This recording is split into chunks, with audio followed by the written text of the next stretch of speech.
Ադամը կենդաների անունները դրեց։ Բայց ըստ եկեղեցական ավանդության կենդաները դրախտ չեն մտնում։ Որտեղ դրեց, ենթադրաբար դրախտից, երբ որ ստեղծվեց, հողից ստեղծվեց, երկրի հողից ստեղծվեց, կենդանիներին անուն դրեց, հետո տեղափոխվեց դրախտ։ Դրախտում իմացավ դրախտի պայմանները, կարող ես ուտել կենաց ծառից, մի կեր բարու և չարու գիտության ծառից։ Այս էր դրախտում մնալու պայմանները։ Սա էր կյանքի և անմահության միջասահմանը դրախտը։ Ադամը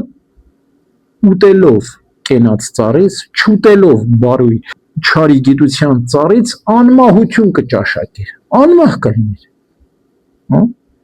Եթե ուտեր բարու և չարի գիտության ծառից, կդառնար մահկանացու։ Այսինքն այս առարչության, այս բոլոր դրվագներով, իրադարձություններով մենք հասկանում ենք, թե Ադամը ինչպես ստեղծվեց, ինչպես կենդանիներին անուն դրեց և ինչպես տեղակայվեց դրախտում և ինչ պայմաններ կային դրախտում լինելու համար։ Այս բոլորը իմանալուց հետո մեկ էլ Սուրբ Գիրքն ասում է, թե Ադամը իր նման մեկը չկար, որ խոսեր։ Իր նման մեկը չկար դրախտում։ Տեսեք, Աստված ամենուրեք ներկա էր։ Ամենուրեք ներկա էր, բայց կենդանիներ դրախտից դուրս էին։ Կենդանիներին դրել էր դրախտից դուրս էր հանել։ Այսինքն իրականում նյութական, մարմնավոր, խոսակից, որ լեզվով խոսար, որտեղ Աստծո հետ հոգով, մտքով, սրտով պիտի խոսաս, գոյությամբ պիտի խոսաս։ Դերևս անփորձ էր Ադամը, չէր սովորել ամբողջապես, թե ինչպես պիտի Աստծո հետ խոսեր։ Իհարկե կատարյալ է ստեղծված Աստծո կողմից։ Եվ Աստված Ադամի այդ ցանկություններ կատարեց։ Եվ ինչ է նշանակում իր նման մեկը չկար։ Բարի էր Ադամի այդ ցանկությունը։ Այսինքն այնքան ուրախություն ուներ Ադամը դրախտում, այնքան գեղեցկություն ու վայելք ուներ։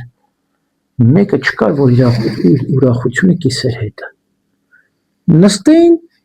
մեկի հետ բանական իր նման Աստծո պատկերով ստեղծված, նստեին, խոսեին Աստծո մասին։ Դες դրախտի ընտանիք ենք ասում։ Այսպիսին պետք է լինի դրախտի ընտանիքը։ Այր և կին մեկ մարմին։ Դի նստեն Աստծո մասին խոսեն, այր և կին, մարդ ու կին։ Հա։ Դրախտային այս բայց իրականում ինչ տեղ ունեցավ։ Ադամն ու Եվան չկարողացան իրար հետ ուրախություն կիսել։ Երբեմն մարդիկ ասում են, որ Ադամը տխրեց, դրա համար Եվային ստեղծեց Ադամ։ Չէ, Ադամը չտխրեց։ Ադամը ընդհակառակը այնքան ուրախ էր, որ ուրախությունն էր ուզում կիսել, ոչ թե տխրեց, այլ ուրախությունից ուզեց, որ Եվան ստեղծվի։ Այսպես էլ պետք է լինի դրախտի ընտանիքը։ Մենք ոչ թե տխրելով պետք է ընտանիք ստեղծենք, տխրության պատճառով, այլ ուրախության համար պետք է ընտանիք ստեղծենք։ Ոչ թե մեր տխրությունը կիսելու, այլ մեր ուրախությունը կիսելու մեր կողակցի հետ, կյանքի ընկերոջ հետ։ Բայց ցավոք սրտի այդպես չի լինում։ Մենք այնքան տխուր ենք, անմխիթար ենք, ասում ենք մեկը մեր կողքի լինի, որ մեզ մխիթարի, մեզ ուրախացնի, բայց ոչ միշտ է այդպես լինում։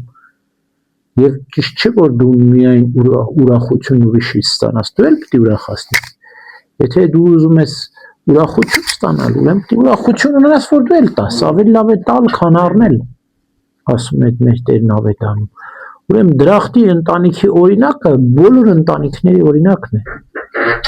Ադամը իր ուրախությունը ուզեց կիսել Եվայի հետ, հա։ Մենք էլ եթե ուզում ենք դրախտի ընտանիք ստեղծել, ուրեմն պետք է ուրախ լինենք Ադամի նման եւ ուզենանք մեր ուրախությունը կիսել մեր ընկերոջ հետ։ Տխրությունը միշտ կարող ենք կիսել, հա։ Մեր կյանքը ավելի շատ տխուր է, քան ուրախ, բայց ավելի կարևոր է ուրախությունը կիսել։ Ինչպես Ադամն ու Եվան ավելի շատ տխրություն իրար հետ կիսեցին 930 տարի, հա, տանջվեցին, մեկ Կայենի ձեռը, մեկ Կայենի սերունդի դեմը մինչև Նոյի տանջվեցին, չարչարվեցին Ադամն ու Եվան իրենց սերունդների պատճառով։ Տխրությունը շատ երկար կիսեցին, 1000 տարվա մետ, բայց ուրախությունը քիչ կիսեցին,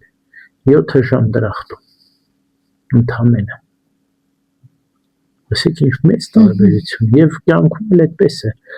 Մենք ավելի դժվար ենք ուրախություն կիսում, քան թե տխրություն։ Բայց ես երբ Ադամից իրանց մխիթարության զավակը ուրախացան։ Այո, ուրախության պահելերն եղան։ Ենովքը, Ենովսը, Նոյը, Սեթը,